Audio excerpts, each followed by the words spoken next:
दोस्तों, जलियांवाला बाग हत्याकांड के बारे में आप लोगों ने सुना होगा। हमारे देश में कैसे सपूत पैदा होते हैं। हम वो लोग हैं जो कि घुस करके बदला लेने वालों में से हैं। ऐसा आज नहीं, हमारा इतिहास इस बात की गवाही देता है। और बात है 1909 की, जब जलियांवाला बाग हत्याकांड हुआ था। जनरल ओ डायर इस वक्त जनरल पोस्ट में थे और इनका जो नाम था जनरल ओ डायर। और जनरल ओ डायर ने बैसाखी के रोज, जब जलियांवाला बाग नाम की जगह है, ये पूरा एक बाग है जलियांवाला बाग, ये चारों तरफ से कवर्ड है। ओके, इसके बीच में कुआं है और वहां पर बैसाखी का उत्सव हो रहा था।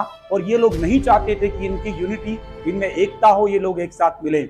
और ऐसे टाइम पर जनरल ओ डायर ने पूरे के पूरे जलियांवाला बाग को चारों तरफ से घेर करके और गोलियां बरसाने का ऑर्डर दिया था, जिसमें कई लोग मारे गए। लोग बचने के लिए कुएं में कूदे। अब एक बंदा कुएं में कूदा तो दूसरा उसके पीछे कूदा और इस तरह से कुएं में कूदे कि पूरा कुआं लाशों से भर गया था। दोस्तों, ये कंडीशन थी जलियांवाला बाग हत्याकांड के टाइम की। इस व्यक्ति को डर था कि आप देश के क्रांतिकारी से छोड़ेंगे नहीं। अंग्रेज स्पष्ट जानते थे कि देश के क्रांतिकारी इसको 100% मारेंगे, छोड़ेंगे नहीं। और इसीलिए इस व्यक्ति को सजा देने के बजाय यहां से लंदन भेज दिया गया और उल्टा प्रमोशन दे दिया गया। इतना बढ़िया काम करके आया।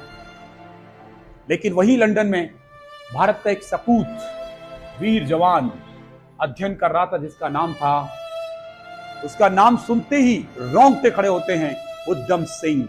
जब उसने लंदन प्रेस के न्यूज़पेपर में इस बात को, इस घटना का जिक्र सुना और जब उस घटना को से जुड़ते हुए देखा, उसी वक्त प्रण ले लिया, I will not leave General O'Dyer. और समय था लाइब्रेरी में इसके सेलिब्रेशन का। उस लाइब्रेरी में जिसमें पढ़ने जाता था, उस समय इसने लाइब्रेरी में बहुत ही अलग तरीके से इस गन को, इस बंदूक को एक किताब के अंदर, उसी किताब के शेप में उस जगह को काट कर फिट करके और किताब लेकर के, और लाइब्रेरी में बिल्कुल सीधे साधे बच्चे की तरह बैठा इंतजार कर रहा था उस घड़ी का जब जनरल ओ डायर उसके सामने होगा। और उसने वही किया। जैसे ही जनरल ओ डायर अपनी इस कामयाबी को सेलिब्रेट अपने परिवार के साथ कर रहा था, इसे सिर्फ एक मौका मिला, किताब खोली, गन निकाली और पूरी गोलियां उसके सीने में उतार दी और जनरल ओ डायर को वहीं खत्म कर दिया। ये था उधम सिंह, जिसकी बात सुन करके हमारे दिल में आज सम्मान पैदा होता है उन क्रांतिकारियों के लिए, जिनकी वजह से आज ये देश रियल में आजाद हुआ है, हम स्वतंत्र हुए हैं। हमें गर्व होता है उन लोगों पे जिनकी वजह से अंग्रेज डरते थे, कांपते थे।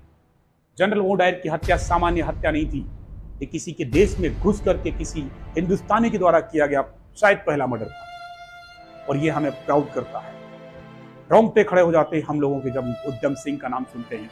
उसने एक सेकंड के लिए नहीं सोचा कि मैं लंदन जैसे शहर में पढ़ने आया हूं, इतना पैसा खर्च करने के बाद में अगर मैं जेल में जाऊंगा तो मेरा क्या होगा, मेरे परिवार का क्या होगा।